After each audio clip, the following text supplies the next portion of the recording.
یہ لفظ مبارک ہمارے ہاں عرف میں بھی استعمال ہوتا ہے.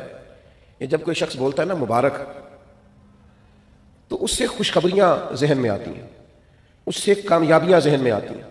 جب کہا جاتا ہے آپ کو مبارک ہو، مبارکباد ہو، تو اس سے انسان کی حاشیہ خیال میں محسوس ہوتا ہے کہ کوئی عظیم انعام ملا ہے، کوئی عظیم رحمت عطا ہوئی ہے، کوئی منفرد سا حسین سا خوبصورت سا تحفہ ملا، کسی بہت بڑی کامیابی سے اللہ تعالیٰ نے ہمکنار فرمایا ہے، تو پھر کہتے ہیں مبارک ہو. تو نبی پاک نے رمضان المبارک کو فرمایا شہر مبارک، یہ مبارک مہینہ ہے، برکت والا مہینہ، یعنی اس کا ہر لمحہ ہی مبارک ہے. روزہ رکھیں تو پھر بھی مبارک ہے، افطار کریں تو پھر بھی مبارک ہے. رمضان المبارک کے اندر کسی کو روزہ افطار کرائیں تو پھر بھی مبارک ہے. اس ماہ نور و سرور کے اندر قرآن مجید تراویح میں سنائیں تو پھر بھی مبارک ہے. پیچھے ہو کے سنیں تو پھر بھی مبارک ہے.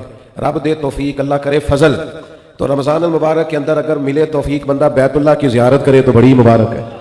اور اگر اللہ توفیق دے اور انسان یہ ماہ مبارک مدینہ منورہ میں گزارے تو پھر بڑی مبارک ہے.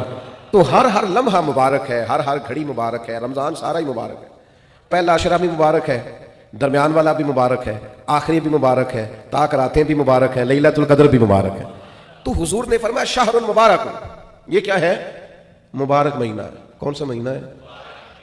یہ جتنے لوگ مایوس ہیں نا کسی بھی وجہ سے، خدا نخواستہ پریشان ہے کسی بھی وجہ سے، محسوس کرتے ہیں پیچھے رہ گئے کسی بھی وجہ سے، تو وہ یوں سمجھ لیں کہ یہ وہ مہینہ آ گیا ہے جس میں مبارک ہی مبارک ہے، جس میں کرم ہی کرم ہے، عطا ہی عطا ہے.